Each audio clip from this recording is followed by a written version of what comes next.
Troy, thank you. Time now is 6:43, and this morning's Eye on Health report, we're talking about the importance of becoming an organ donor. When it comes to the kidney, at any given time, between 2,000 and 2,500 people are waiting for a donor. Dr. Molly O'Shea joins us now live, and we know this is a topic that's near and dear to your heart. Yes, it is. So back in 2018, I became a kidney donor to someone in my parish, actually. It was a kind of a funny story.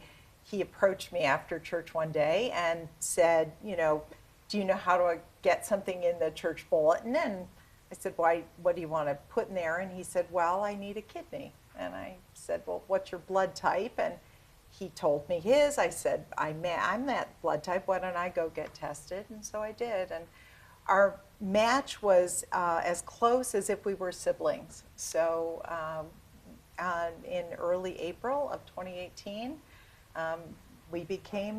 we really did almost become siblings. Yeah. And Andre's doing great.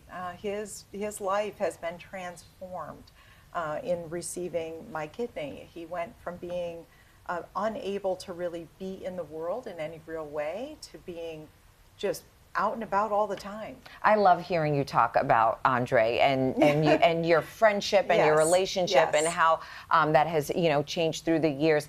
Before that moment, though, before he approached you, I've always been curious. Had you ever thought about becoming an organ donor before? Had it ever crossed your mind? Never crossed my mind.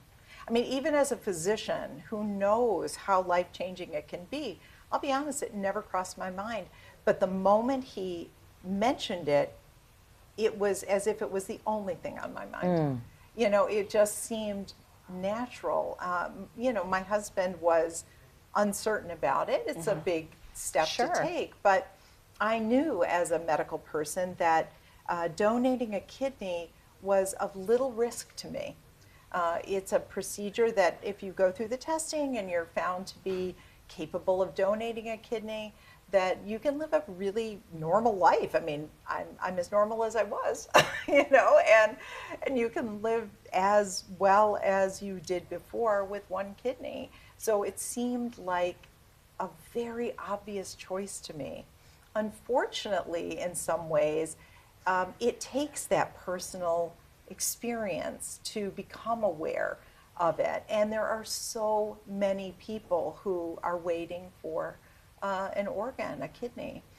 Only about 600 people each year in Michigan actually get that opportunity to get a transplant, and most of them do so because someone has tragically died. A young person in a car accident, that sort of thing. And if more people had the awareness and the courage, frankly, to say, this is something I can do to save someone's life, I think we could really make a huge difference for people.